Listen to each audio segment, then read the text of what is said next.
Jai Hind, IIT Hyderabad. It's incredible to be here among you young, blazing minds who challenge the frontiers and status quo of science and technology every day, creating the knowledge revolutions that make India and her people forge into the 21st century. My life has been spent far, far away from the intricacies of science. Yet, as the first woman IPS officer of United Andhra Pradesh, we share something in common: the compelling urge to question, the irrepressible impulse to challenge, and above all, the determination to contribute, to leave behind any place we have passed through better than we found it. Around this time last year, I was in the Lakshadweep Islands, and the highlight of that vacation was the scuba diving. To leave the security and the comfort of the boat and the familiar faces, and to plunge backwards with your eyes wide open into the deep sea to discover the new world underneath. And that is what playing Unsafe has meant to me all my life: to head into the unknown, to challenge, to confront, and to enjoy the journey.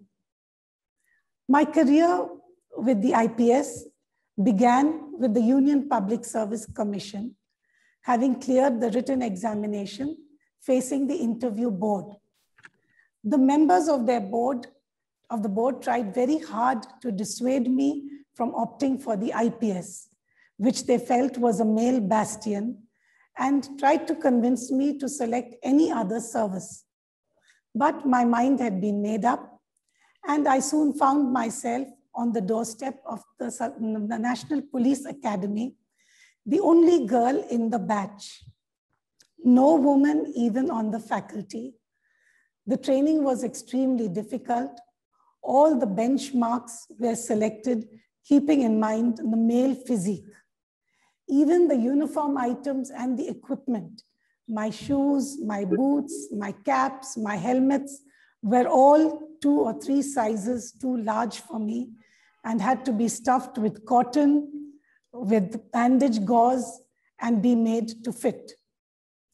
But there were areas where I was able to hold my own: the horse riding, the firing, the indoor classes of investigation, rules, procedures, laws, and of course, the extracurricular activities. Coupled with the strengths of endurance, perseverance, patience, and above all, to be able to reach out and make friends. In fact, the friendships that I forged during my training have always been a great support. And so when I finally marched out at the passing out parade of the police academy, I did so proud that I had overcome the hurdles and the obstacles, and confident to take on the world as an empowered officer. The first posting of an IPS officer is as an assistant superintendent of police. One of the challenges that I faced in this rank was of a pharmaceutical company which was contaminating the groundwater as they were dumping their waste material into the earth. I had the plant locked and shut down. The owner, being a powerful, influential, well-connected person, brought great pressure on me from every quarter to reopen the plant. But I did not budge. And finally, he had to give in and construct a proper waste disposal system. And so I had done my bit for the environment. I had left the people of that area content with the outcome of my actions, and I had overcome all resistance. Another posting was as controller of the legal metrology department, or the weights and measures. As the name itself implies, this is a department which ensures that all goods sold in the market are weighed correctly, and that all packaged products carry on them certain mandatory declarations. These include the maximum retail price, the date and place and name of the manufacturer, the date of the expiry, and so on. Now, all of you are consumers. You go out into the market every day. But how many of you have ever checked the weight of any product you have bought, or have you checked for these mandatory declarations on the packet? As I said, these include all these different details which are very important to you. And so when I entered this department, I found that the public was blissfully unaware that they were being shortchanged. I took on a drive and began by increasing the awareness among the people. We went out and spoke in every fora that was available to us. Schools, colleges, in urban areas, rural areas, villages, towns, at bus stands, railway stations, cinema theaters. And then the complaints and the information began to pour in fact, began to flood the office. Until now, the procedure had been to impose a fine on the vendors. But this was not having the desired impact. And so I went a step further and began to book the directors of the companies. As expected, this had huge repercussions. Again, there were pressures from all over to give up this drive, to go back to the status quo. But I stood my ground. And the momentum of this consumer movement had reached such a level that the government began to realize that this was a very positive development. And in a complete about turn, in a U-turn, the government began to support the department. Huge funds were allocated, and I was able to buy vehicles, state-of-the-art equipment, and mobile laboratories were established, not just in the state capital, but in every district of the state. Until today, these remain the mainstay of the department. And so I had challenged the status quo. I had left at least this aspect of the marketplace better. And I had left the department where I worked that much stronger and better equipped. Having served in the state for more than 3 decades, I decided to widen my horizons and move on to a bigger stage. And so I went on deputation to the center, to the Central Reserve Police Force as the Special Director General. The CRPF is the largest paramilitary force in India, numbering about 3 lakh, and works in extremely remote, interior, and difficult areas. For me, this was a huge upheaval, leaving behind the familiar surroundings and moving into a new area fraught with new risks and new dangers. But as I trudged and trekked through all these remote areas, whether it was in the Northeast, in Mizoram, or Manipur, or in Jharkhand or Chhattisgarh, all these interior areas, I found that the people here were really cut off from the mainstream. They did not know what opportunities lay before them, what benefits they could avail of, what employment they could seek, what schemes the government had in store for them. So armed with this first-hand experience, I was able to play the role of a catalyst more effectively in the headquarters while making policies and taking decisions. The first was to post women police in these extremist affected areas. The immediate result of this was a fall in the complaints of rape, of molestation, of misbehavior by the police towards women and children. The police, which until now was being seen as an instrument of subjugation, of power, of torture, now began to build bridges with the public through civic action programs.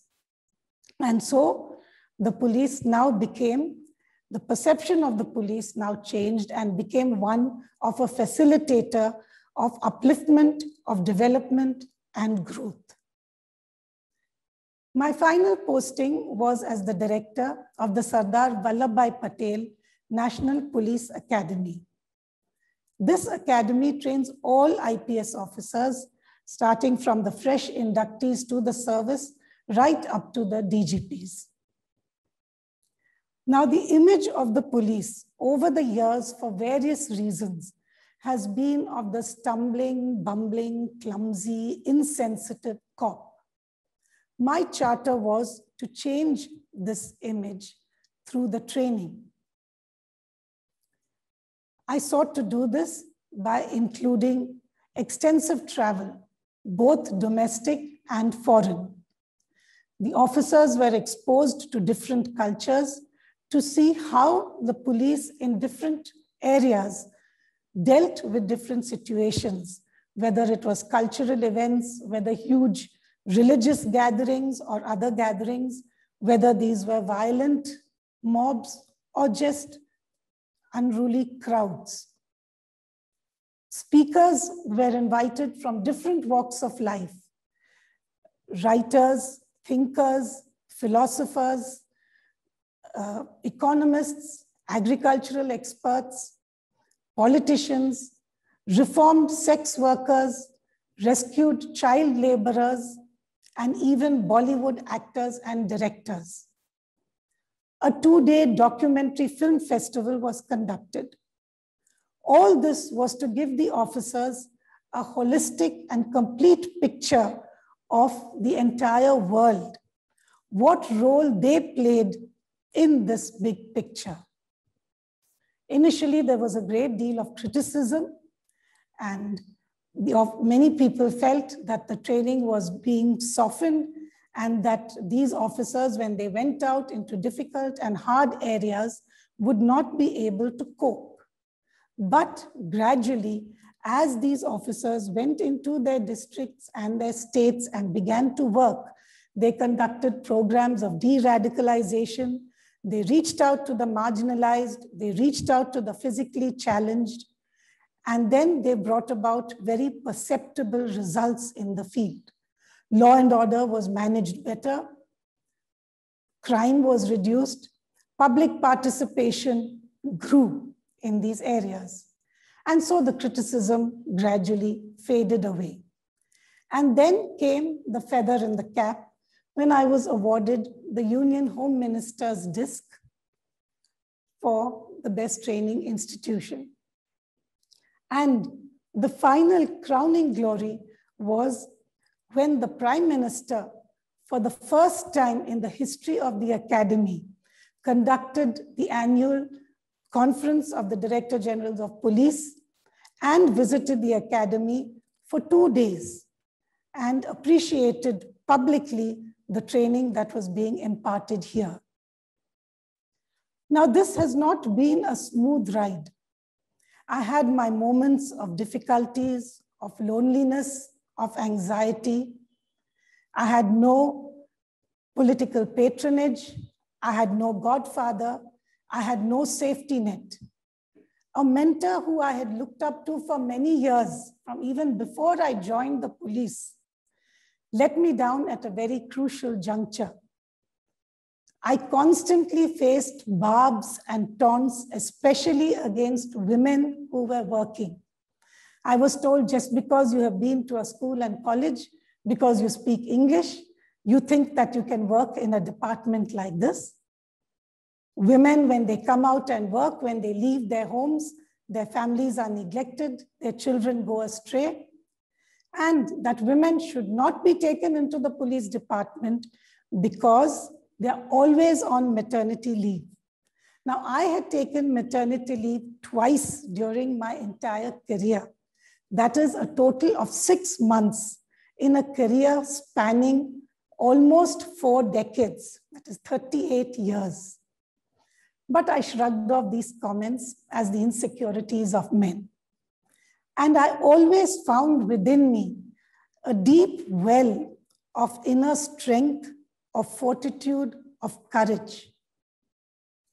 And so if you were to ask me whether I would do any of it differently, if I were to start all over again, my answer would be an emphatic no. At your age, much like any of you, I thought of success and fulfillment as a linear process, a list of tick boxes that one must fill. This posting, that promotion, this medal. We think of our lives in terms of 10-year plans.